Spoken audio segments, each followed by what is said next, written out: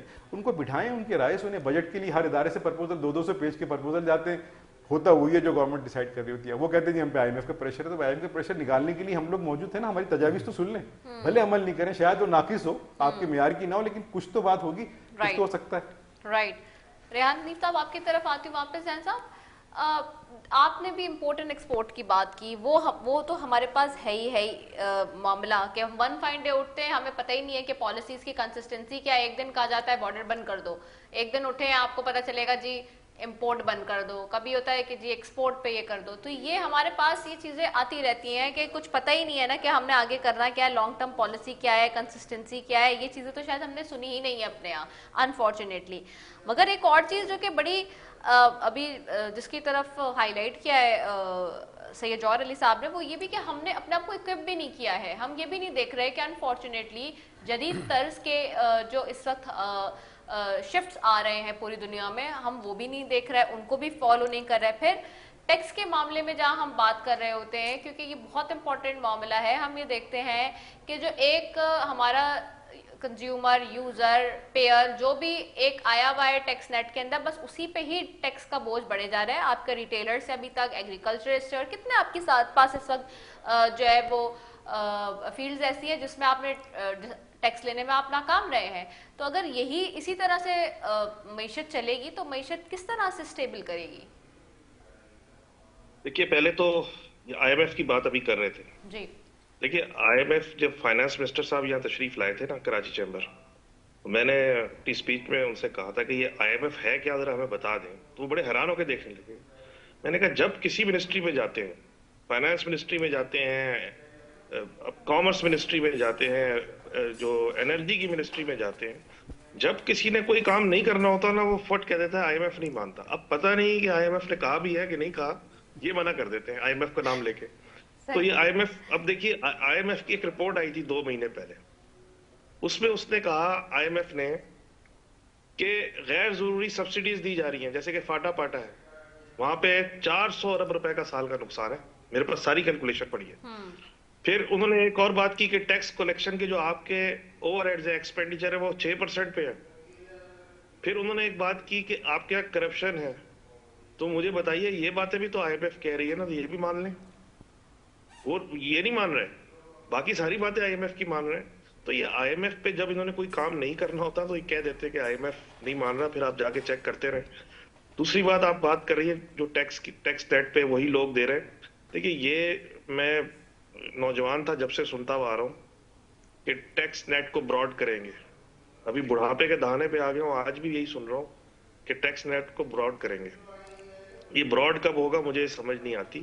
بڑا سمپل ہے, عجیب و غریب ملک ہے جہاں نان فائلر بھی ایک کیٹیگری ہے. نان فائلر تھوڑے سے پیسے دے کر گاڑی بھی خرید لیتا ہے, جائیداد بھی ٹرانسفر کر لیتا ہے. میں نے آج سے تقریباً 15 سال پہلے میں ایک چینل پہ بیٹھا ہوا تھا, اس وقت میں نے یہ بات کہی تھی کہ بھائی جو نان فائلر ہے وہ نہ گاڑی خرید سکے نہ موٹر سائیکل خرید سکے, کیونکہ وہ تو غریب آدمی ہے, اس کی آمدنی 50,000 روپے مہینہ بھی نہیں ہے.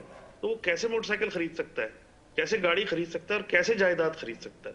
تو یہ ٹرانسفر نہیں ہونی چاہیے. لیکن یہ لابیز ہیں, آپ 10 لاکھ روپے ایکسٹرا دے کے آپ کرولا خرید لیں, 25-30 لاکھ روپے ایکسٹرا دے کے آپ فارچونر خرید لیں. تو یہ کیٹیگریز ختم کرنی پڑیں گی.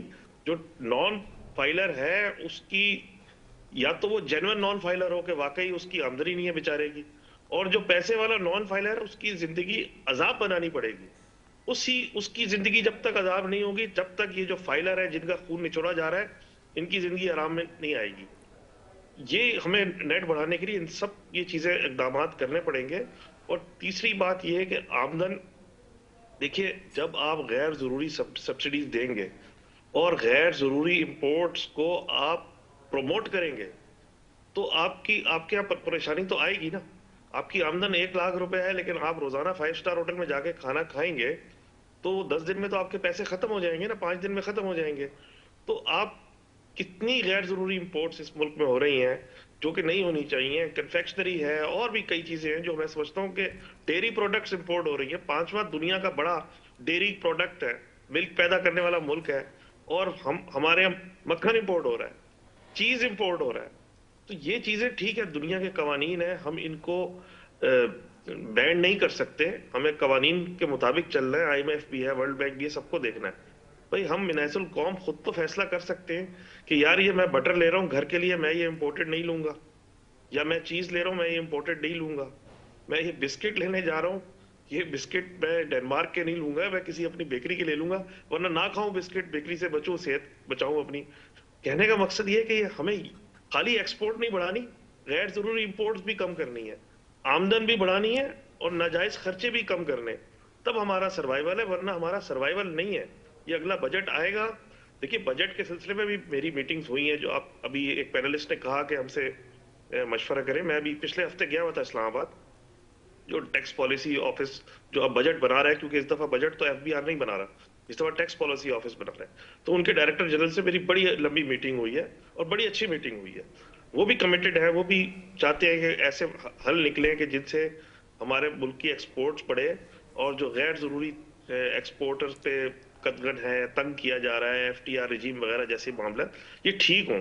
لیکن بہرحال اگر ہم کہیں سے کچھ پیسے کم کرواتے ہیں تو ان کو وہ پیسے جنریٹ کرنے کے لیے کوئی دوسرا راستہ بھی ہم کو بتانا پڑے گا.